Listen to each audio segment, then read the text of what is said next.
श्रीराम शुकासारिखे पूर्ण वैराग्य जाचे, वसिष्ठा परिज्ञान योगेश्वराचे, कवी वाल्मिका सारिखा मान्य ऐसा, नमस्कार माझा सद्गुरु रामदासा. जय जय रघुवीर समर्थ. सार्थ श्री दासबोध. दशक 5वा. समास पहिला. दशक 5वा. मंत्रांचा. मानवी जीवनामध्ये विविध क्षेत्रांमध्ये अहोरात्र ज्ञान साधना चालते. ज्ञानाच्या मागोमाग सामर्थ्य येते आणि त्या सामर्थ्याच्या जोरावर माणूस आपल्याला हवे ते मिळवण्याची धडपड करतो. परमार्थ साधना देखील आत्मज्ञान अथवा ब्रह्मज्ञान करून देण्यासाठीच आहे. सर्व प्रकारचे ज्ञान हे अनुभव रूप असते, परंतु दृश्य वस्तूंचे ज्ञान लौकिक तर अदृश्य वस्तूंचे ज्ञान अलौकिक असते. लौकिक ज्ञानामध्ये ज्ञाता किंवा द्रष्टा ज्ञेयाहून किंवा दृश्याहून नेहमी निराळा राहतो, वेगळेपणाने अनुभव घेतो. अलौकिक ज्ञानामध्ये ज्ञाता किंवा द्रष्टा ज्ञेयाहून किंवा दृश्याहून निराळेपणाने राहत नाही, एकरूप होऊन तो अनुभव घेतो. ईश्वर किंवा आत्मा किंवा ब्रह्म अदृश्य आहे, अतींद्रिय आहे. त्याचा अनुभव अलौकिक असल्याने त्यामध्ये ज्ञाता आणि ज्ञेय एकरूप होऊन जातात. हे घडून येण्यास मार्ग 2 आहेत. पहिला मार्ग मीपणाने पाहणारा व जाणणारा द्रष्टा आणि तूपणाने असणारे दृश्य या जोडींपैकी द्रष्टा दृश्यामध्ये विलीन करणे, याला भक्ती मार्ग म्हणतात. आणि दुसरा मार्ग द्रष्टा आणि दृश्य या जोडीपैकी दृश्य विलीन करून केवळ द्रष्टा उरवणे, याला ज्ञान मार्ग म्हणतात. जे जे काही आपल्या अनुभवात शिरते त्या सगळ्यांमध्ये भगवंत पाहता पाहता अखेर तो स्वतःमध्ये देखील दिसू लागतो आणि आत्मसाक्षात्कार होतो. हा झाला भक्ती मार्ग. जे जे काही आपल्या अनुभवात शिरते ते तो नाही, नेती नेती असा निश्चय करीत दृश्याचा निराश करायचा. मग स्वतःचा देह, प्राण, मन आणि बुद्धी ही देखील दृश्यातच मोडतात. हे उमजून शुद्ध स्वयंप्रकाश मीचा साक्षात्कार होतो. हा झाला ज्ञानमार्ग. वास्तविक आत्मा आपले स्वरूप आहे, तो साध्य नाही किंवा साधन नाही. स्वतःची भेट घेण्यासाठी साधनाची आवश्यकता नसते. स्वस्वरूप यथार्थपणे अनुभवास येण्यासाठी काही करायला नको, काही मिळवायला नको, काही सोडायला नको, काही धरायला नको. जे जसे आहे तसेच अनुभवणे जरूर आहे. त्यासाठी अविद्या निवृत्त झाली पाहिजे आणि तिच्या निवृत्तीसाठी भक्ती मार्ग किंवा ज्ञानमार्ग आचरावा लागतो. हा दृष्टिकोन येण्यासाठी सद्गुरूंची अत्यंत गरज असते. सद्गुरू म्हटला की सत्शिष्य आलाच. सद्गुरू सत्शिष्याला आत्मज्ञान करून देतो, म्हणून ते दोघे जेथे असतात तेथे ज्ञानाचा विषय हा आलाच. पण ज्ञानाचा अधिकार सगळ्यांना सारखा नसतो, म्हणून त्याचे विवेचन करताना बद्ध, मुमुक्षु, साधक आणि सिद्ध असे माणसांचे 4 प्रकार सांगितलेले आहेत. समास पहिला. गुरुनिश्चय. जगामध्ये कोणताही जीव जेव्हा जन्मास येतो तेव्हा तो अगदी समर्थ व असहाय्य असतो. जगण्यासाठी काही काळ त्याला दुसऱ्यांवर अवलंबून राहावे लागते. दुसऱ्याकडून शिकून मग प्राणी स्वतंत्रपणे वागतो. माणसाचा विचार केला तर बहुतेक सगळ्या गोष्टी त्याला दुसऱ्यापासून शिकाव्या लागतात असे आढळते. उदाहरणार्थ खाणे, पिणे, उठणे, बसणे, चालणे, पळणे, शौच मुखमार्जन करणे, झोपणे, खेळणे, कपडे घालणे, लोकांशी वागणे, भाषा बोलणे, अभ्यास करणे, लिहिणे, वाचणे, गाणे, चित्रे काढणे, युद्ध करणे, यंत्रे बनविणे, यंत्रे वापरणे, ज्ञानार्जन करणे, कीर्तन करणे, सेवा करणे, पूजा करणे, प्रवास करणे वगैरे वगैरे सगळ्या गोष्टी माणूस संपूर्ण किंवा अंशतः दुसऱ्याकडून शिकतो. जन्म झाल्यापासून ते मरेपर्यंत माणूस शिकतच राहतो, म्हणजे गुरु करीत असतो. मानवी जीवन या ना त्या गुरु वाचून चालतच नाही. हे जर खरे तर ईश्वर दर्शन किंवा आत्मज्ञान करून घेण्यासाठी गुरु करणे अवश्य आहे, हे काही सांगायला नको. जीवनात इतर ज्ञान किंवा कला किंवा विद्या देणारे गुरु तर भगवंताचे ज्ञान करून देणारे ते सद्गुरू समजावे. ग्रंथ वाचून किंवा स्वतः खटपट करून एखादी विद्या किंवा कला हस्तगत होऊ शकेल. त्यामध्ये देखील प्रत्यक्ष जाणत्या माणसाचा सहवास लाभला तर जे ज्ञान होते ते केवळ ग्रंथ आपल्याला देऊ शकत नाहीत. परंतु परमार्थ हा सर्वस्वी सूक्ष्म व अतींद्रिय विषय आहे. सामान्य आपली अक्कल वापरून कितीही खटपट केली तर आपण अविद्येच्या जाळ्यातून बाहेर पडू शकत नाही. त्यासाठी अविद्या ओलांडून बाहेर पडलेल्या पुरुषांचेच मार्गदर्शन लागते. म्हणून सद्गुरूं वाचून परमार्थ साधत नाही असे सर्व संतांचे मत आहे. आत्मज्ञान प्राप्त करून घेण्यासाठी सद्गुरूची आवश्यकता नाही असे प्रतिपादन करणारा नकळत स्वतःकडे गुरुत्व घेतो आणि जन्मभर लोकांना परमार्थ सांगतो. हा एक गमतीचा विरोधाभास अध्यात्माच्या क्षेत्रामध्ये आपल्याला आढळतो. श्री सद्गुरू ब्रह्मज्ञानी पुरुष असतो. तो परमात्म्याशी अभिन्न असतो. तो चालते बोलते ब्रह्मच समजा. तो स्वरूपभूत असल्याने त्याचे वर्णन तरी कसे करणार. हे सद्गुरुराया, तुमचा जय जयकार असो. तुम्ही पूर्ण काम आहात, कारण तुमच्या सर्व वासना तृप्त झाल्या आहेत. तुम्ही सर्वोत्तम पुरुष म्हणजे ईश्वर आहात. सर्वांच्या हृदयात आत्मस्वरूप तुम्हीच आहात. तुमचा महिमा शब्दांनी सांगण्यासारखा नाही, म्हणून तो वर्णन करता येत नाही. परमात्मा वस्तू अतींद्रिय व अचिंत्य आहे. अदृश्य व अलक्षण आहे. अति गूढ व दुर्लभ आहे. सद्गुरूंच्या कृपेने शिष्य ती वस्तू तद्रूपतेने अनुभवतो. जे परमात्मस्वरूप वेदांना अवघड वाटते, शब्दांच्या क्षेत्रांच्या पलीकडे राहते आणि दुर्लभ आहे, ते सत्शिष्याला मात्र अगदी रोखठोक प्राप्त होते. जे परमात्मस्वरूप योगी लोकांचे खास रहस्य आहे, जे शंकराचे खास राहण्याचे ठिकाण आहे, जेथे विश्रांतीलाही खास विश्रांती मिळते, जे अतिशय गूढ आणि तसेच खोल आहे, ते ब्रह्म तुमच्या कृपेने शिष्य स्वतः आपण बनून जातो. त्याच्याशी शिष्य तदाकार बनतो. मग या अति कठीण संसाराच्या यातायातीने तो मुळीच कष्टी होत नाही. या 3 ओव्यांमध्ये श्री समर्थांनी 4 फार महत्त्वाच्या गोष्टी सांगितल्या. पहिली म्हणजे दुर्लभ परमात्मा सत्शिष्याला साक्षात अनुभवास येतो. दुसरी, ते स्वरूप अतिशय गूढ व अत्यंत समाधान देणारे आहे.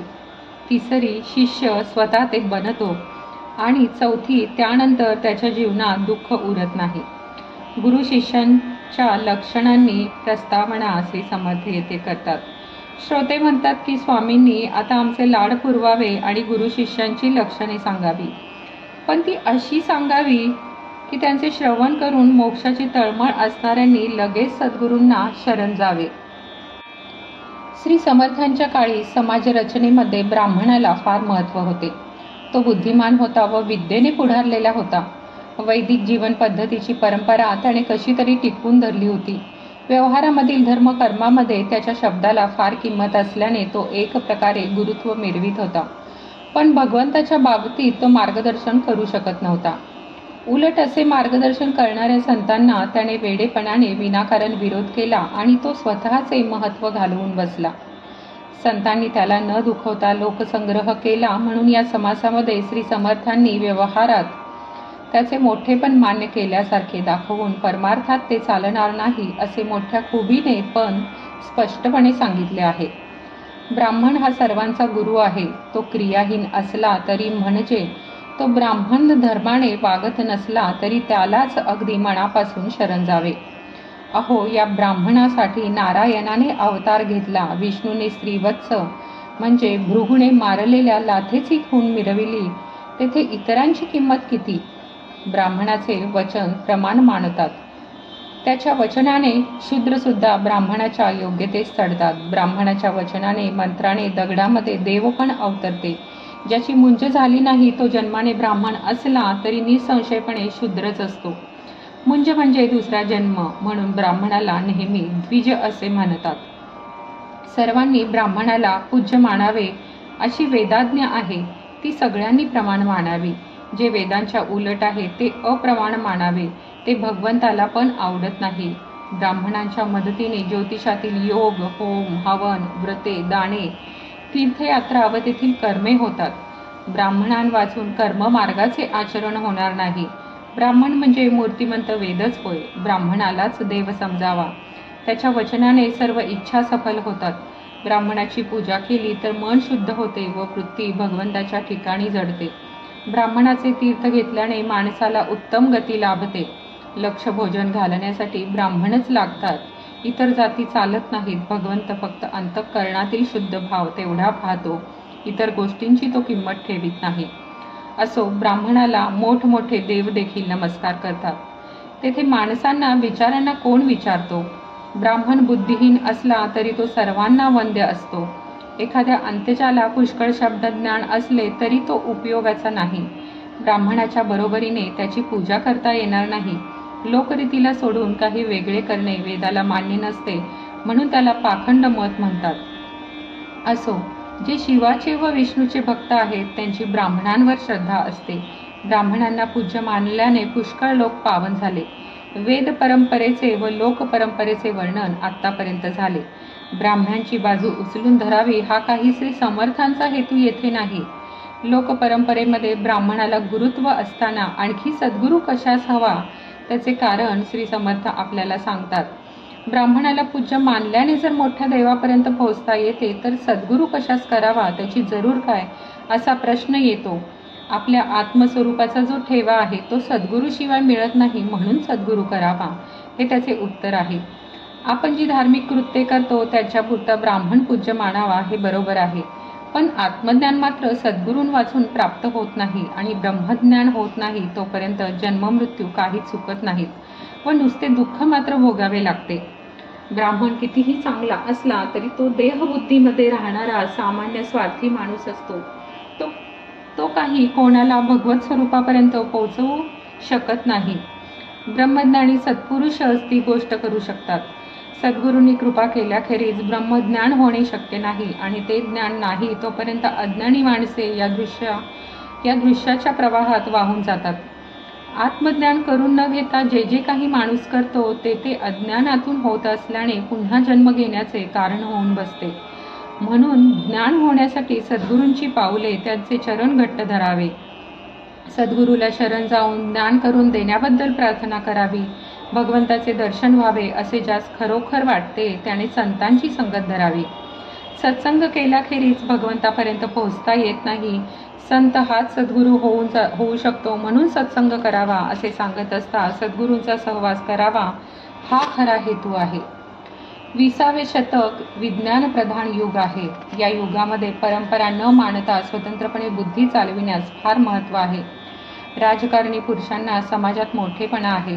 श्री समर्थ ज्या कालात जगले ते धर्मप्रधान युग होते. त्या युगात परंपरेला फार महत्त्व असून बहुजन समाज श्रद्धावंत होता. त्यामुळे धर्माचार्यांना समाजामध्ये फार मोठेपणा होता. ब्राह्मण आपल्याकडील धर्माचार्य असल्याने व्यक्तीच्या खाजगी जीवनात आणि सामाजिक समारंभात त्यांचा महत्त्वाचा कार्यभाग असे. त्यांच्या देखरेखीखाली चालणाऱ्या अनेक कृत्यांचा उल्लेख करून ती कर्मे केल्याने कदाचित पुण्य मिळेल, पण आत्मज्ञान होणार नाही असे श्री समर्थ स्पष्ट सांगत आहेत. वेडी अज्ञानी माणसे सद्गुरूंचे मार्गदर्शन नसल्यामुळे निरनिराळी हलक्या दर्जाची मामूली साधने करतात. पण सद्गुरूंची कृपा असल्याने त्यांचे श्रम वाया जातात, नसल्याने त्यांचे श्रम वाया जातात. कोणी कार्तिक स्नाने व माघ स्नाने करतात, कोणी व्रते उद्यापने व दाने करतात, कोणी गोरांजने धूम्रपाने करतात, तर कोणी पंचाग्नी साधन करतात. गोरांजन म्हणजे स्वतःच जाळून घेणे, धूम्रपान म्हणजे झाडास उलटे टांगून घ्यायचे, खाली केलेला धूर पिऊन तप करायचे. पंचाग्नी साधन म्हणजे भर उन्हाळ्यात 4 बाजूला विस्तव पेटवायचा, 5वा डोक्यावर सूर्याचा ताप सहन करून तप करायचे. अशा देहकष्टांनी परमार्थ साधत नसतो. कोणी हरिकथा व पुराणे श्रवण करतात, कोणी मनापासून प्रवचने करतात, कोणी अतिशय कठीण असलेल्या तीर्थयात्रा करतात, कोणी देवाची अगदी झकपक पूजा करतात, कोणी स्नानसंध्या करतात, कोणी दर्भासने वापरतात, कोणी गोपीचंदनाचे टिळे लावून गळ्यात माळा घालतात, तर कोणी वैष्णव मुद्रांचे ठसे लावतात. यांनी काही परमार्थ साधत नाही. अर्धे पात्रे म्हणजे देवतांना अर्ध देण्यासाठी ताम्हणे, संपुष्ट म्हणजे देव ठेवण्याचा करंडा, गोकर्णे म्हणजे गाईच्या कानासारखा आकार असलेली चांदीची किंवा तांब्याची भांडी, मंत्रयंत्राची ताम्रपर्णे म्हणजे तांब्याच्या पत्र्यावर शास्त्रविधीने लिहिलेले मंत्र आणि आकृती, त्या आकृतींना देवताची यंत्रे म्हणतात. काही लोक ही भांडी अनेक प्रकारची लहान मोठी पूजेची भांडी आणि इतर पूजा साहित्य अत्यंत सुंदर व सुशोभित ठेवतात, पण हे काही भगवंतापर्यंत पोहोचवित नाहीत. काही लोक घनघन घंटा वाजवितात, काही लोक स्तोत्रे म्हणतात, भगवंताचे स्तवन करतात, त्यांची स्तुती गातात. काही लोक आसने करतात, मुद्रा करतात, ध्यान लावून बसतात, तर काही लोक नुसत्याच प्रदक्षिणा घालतात. एवढ्याने परमार्थ पदरात पडत नाही. कोणी पंचायतनाची पूजा करतात, गणपती, शाळीग्राम, शंकर, सूर्य आणि देवी मिळून पंचायतन होते. कोणी मातीच्या लिंगाची लाखोली करतात. मातीचे शिवलिंग करायचे व त्यास बेल, नारळ, फळे, फुले वाहून अगदी यथासांग पूजा करायची. अशी 1,00,000 लिंगांची पूजा केली म्हणजे लाखोली होते. असल्या लाखोलीने भगवंताचे दर्शन होत नाही. काही लोक उपवास करतात, काही लोक एखादा नेम निष्ठेने चालवितात. सांगण्याचा हेतू असा की पुष्कळ लोक अशा प्रकारची कर्मे अतिशय कष्ट करून करतात, त्यांचे काही फळही त्यांना मिळते, परंतु भगवंताच्या प्राप्तीचे खरे वर्म किंवा रहस्य या लोकांच्या हाती लागत नाही. त्या कर्माच्या पायी लोक आत्मज्ञानाचे वर्म चुकतात.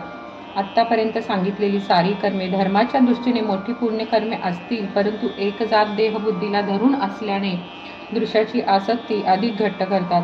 त्यांच्यामुळे माणूस भगवंताला प्रपंचातील वस्तू मिळवण्याचे साधन बनवितो. म्हणून अशी कर्मे जन्मभर केली तरी आत्मज्ञानाचे रहस्य उकलत नाही.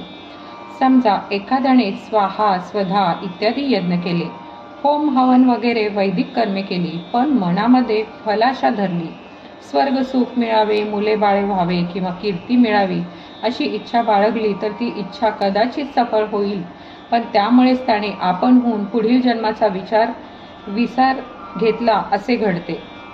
इथे मीमांसकाच्या मताचा अनुवाद केला आहे. समजा एखाद्याने पुष्कळ कष्ट केले आणि 14 विद्यांचा अभ्यास केला, त्या विद्या हस्तगत करून घेतल्या. एखाद्याने खूप योग साधना केली आणि त्याला यथावकाश रिद्धी सिद्धी अतिंद्रिय शक्ती प्राप्त झाल्या, तरी सद्गुरूंची कृपा केल्याखेरीज त्याचे आत्महित होत नाही, त्याला आत्मज्ञान होत नाही, आणि ते नाही तोपर्यंत इतर काही केले तरी यमपुरीच्या यातना चुकत नाही.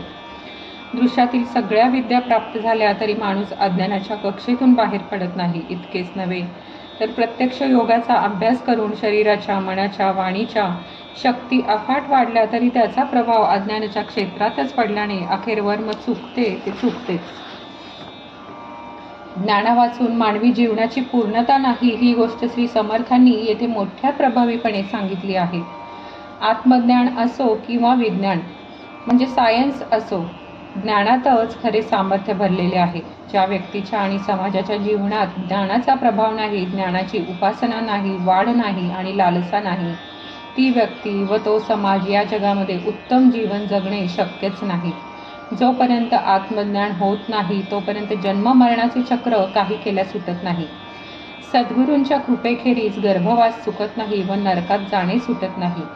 जोपर्यंत ब्रह्मज्ञान होत नाही तोपर्यंत ध्यान, धारणा, मुद्रा, आसन, भक्ती, भाव आणि भजन या सगळ्या गोष्टी व्यर्थ ठरतात, निरुपयोगी होतात.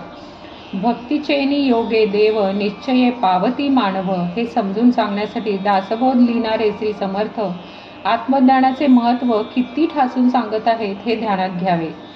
प्रपंचात काय आणि परमार्थात काय, विवेक आणि त्यातून जन्मणारे ज्ञान यांनाच मानवी जीवनात खरी किंमत आहे. माणसाची सारी कर्मे ज्ञानपर्यवसायी झाली पाहिजेत, नाहीतर त्या कर्माचे कष्ट तेवढे पदरात पडतात आणि जीवन अर्धविकसित राहते.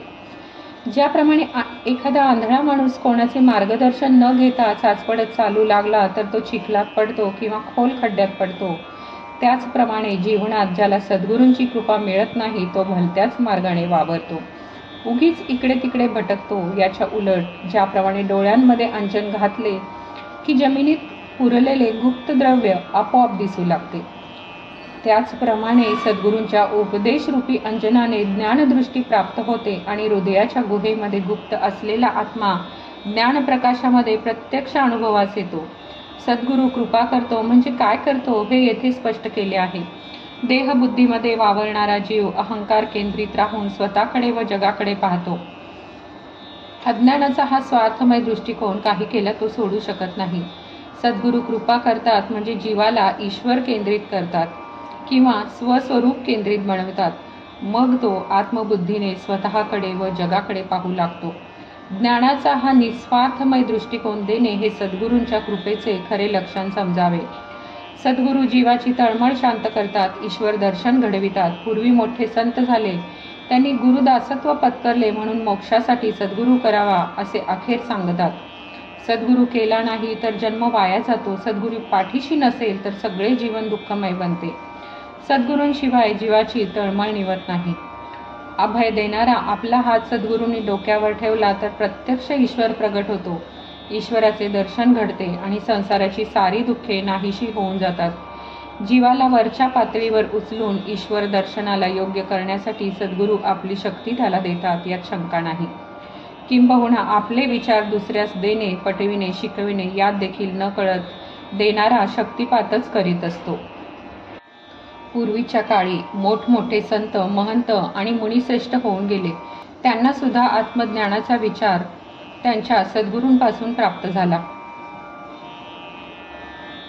श्रीराम, श्रीकृष्ण वगैरे अवतार यांनी अति मनापासून सद्गुरू सेवा केली. तसेच सिद्ध, साधू आणि संत यांनी देखील सद्गुरूंचे दास्य केले. हे एवढे विश्व चालविणारे ब्रह्मा, विष्णू आणि महेश्वर, पण ते सुद्धा सद्गुरूंच्या चरणाशी लीन होऊन राहतात. तेथे आपले महत्त्व मिरवित नाहीत. असो, ज्याला मोक्ष मिळावा असे खरोखर वाटते त्याने सद्गुरू प्राप्त करून घ्यावा. सद्गुरू वाचून मोक्ष मिळणे कल्पांतीही शक्य नाही. पुढील समासाच्या विषयाचा उपक्रम. आता सद्गुरू कसे असतात असे विचाराल तर ते इतर गुरूंसारखे नसतात. सद्गुरूंच्या कृपेने शुद्ध ज्ञान किंवा आत्मज्ञान हृदयामध्ये उदय पावते. अशा सद्गुरूंना ओळखावे कसे याचे विवेचन पुढील समासामध्ये समर्थांनी केले आहे. ते विवेचन श्रोत्यांनी या समासातील संदर्भ न सोडता श्रवण करावे. सद्गुरू आत्मज्ञान करून देतो हे मुख्य सूत्र ध्यानात ठेवून पुढील समास ऐकावा. इति श्री दासबोधे गुरु शिष्य संवादे गुरु निश्चय नाम समास पहिला समाप्त. जय जय रघुवीर समर्थ.